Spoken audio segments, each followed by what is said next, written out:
গেল রে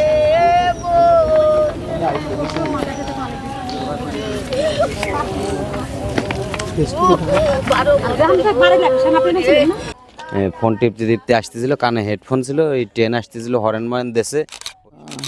মাথার সমস্যা ছিল, ব্রেনে শর্ট ছিল। আমি তো জানি না ওরা আসবে, নাহলে তো আমি রাত গায়ে থুতাম। সামনে ট্রেন যে দেখছে সরিয়ে যাবার যায়, মনে করেন যে সাইড দিলেও সাইড দিয়েও তাড়াতাড়ি সরবা যায়, এই বাড়ি লেগে এটা ডাইন পাটা ভেঙে গেছে, আর মনে করেন যে মাথার পিছনে চোট লাগে ওইতে মনে করেন যে।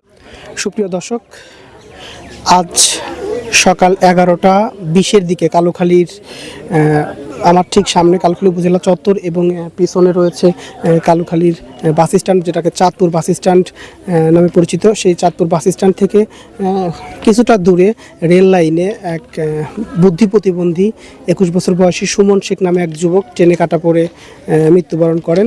আমরা ঘটনাস্থলে এসে জানতে পারি যে সুমন শেখের বাসা হচ্ছে রাজবাড়ির বালিয়াকান্দির খানগঞ্জ ইউনিয়নে।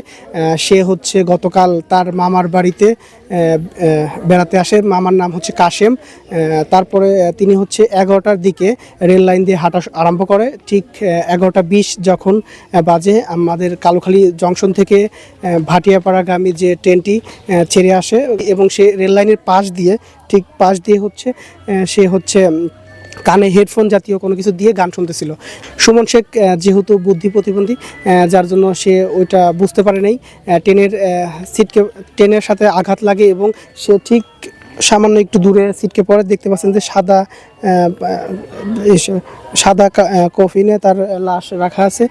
আর এই সকল ঘটনায় আমরা স্থানীয় যারা রয়েছেন এবং সুমন শেখের যে আত্মীয় স্বজন রয়েছেন তাদের থেকে জানার চেষ্টা করব।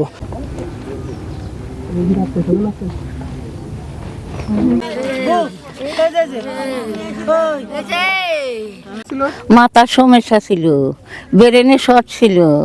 ও ব্রেনে কথা কই, সময় খারাপ সময় ভালো। তিন ছেলে, দুই ছেলে এক মেয়ে। এ যে আমার বড় সাল, কানেও শোনে না, কথাও কর পারে না। আর মেয়েটা আমার ভালো, ওই সালটাও আমার মাথার সমস্যা। আপনাকে আরে দুইখান পায়ে ধরি আমার সাল, আপনারা কোনোখানে নিবেন না। আমরা ছোটোবেলাতে একসাথে পড়ালেখা করতাম, তাও আইছিল এই পাশের মামা বাড়ি, তাও ওই রেল পন্তুক চলে গেছিল ওই পাশেতে। আবার মনে করেন যে এই জায়গা আইছিল, রেলের ভাব বসেছিল। এনেই আমার বাপের বাড়ি। এখন কি করবার আইছিল আল্লাহ জানে, আর ওই জানে। আমি ওর বাড়িতে কইছি কোনখানে যাইস নে। আপনাদের নিজেদের বাড়ি কোথায়? বেলগাছি বাড়ি, বেলগাছি, রঘুনাথপুর। ফোন টিপতে টিপতে আসতেছিল, কানে হেডফোন ছিল, এই ট্রেন আসতেছিল, হরেন মরেন দেশে ও ঠিক পায় নাই। এই পাশের বাড়ি এক মহিলা ও ডেল দিছিল, এই সিগনাল দিছিল যে গাড়ি আসতেছে। এই আপনার 11:15 বাজে সন ভাটিয়াপাড়া ট্রেন আসে। ওই ট্রেনটা মনে করেন যে কালোখালীতে 11:10 ছাড়ছে। এই জায়গায় এসে মনে করেন যে 10:15 11:15 আর কি এই দুর্ঘটনাটা ঘটেছে।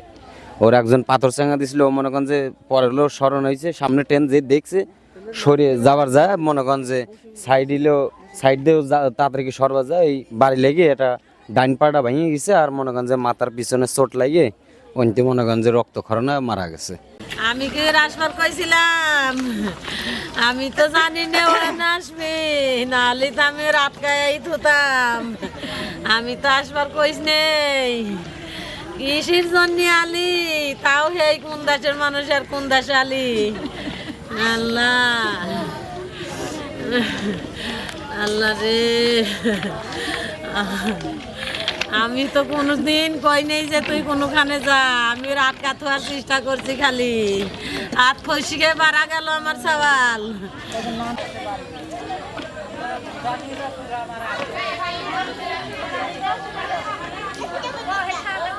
সোনার মধু গাছে চাহে 12 বছর ভরে গুছাইছিলাম বেটারে ও মধু।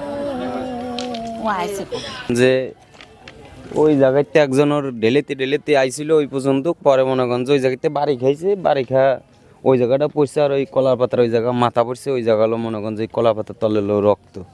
আর ব্যাগ সিটে মিটে পড়ছিল, ব্যাগ ওই আম গাছের সাথে অনেক ঝুলিয়ে নে।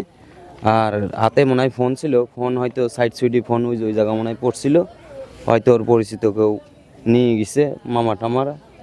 ওই জায়গালো মনে করেন যে মাথা পড়ছিল ওই জায়গার, পাও ছিল ওই জায়গায় মনে করেন যে ছাটাছাটি করতে করতে পরে মনে করেন যে ওই জায়গায় মারা গেছে।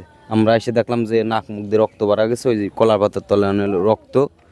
পরে মনে করেন যে আসে পরে মনে করেন যে হ্যাঁ এই জায়গার লোকজন পরে তেনা মেনা ওই বিছনার চাঁদ হয়নি, পরে ডেহে দিছে ওই স্যান্ডেলের ওই জায়গালো ওর বডিটা পড়েছিল আর মাথা পড়ছিল ওই জায়গায়।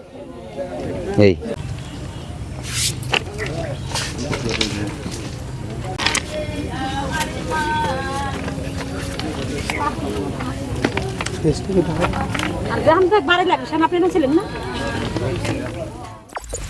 কালুখালী টুডে, শিকড়ের টানে মাতৃভূমির প্রাণে।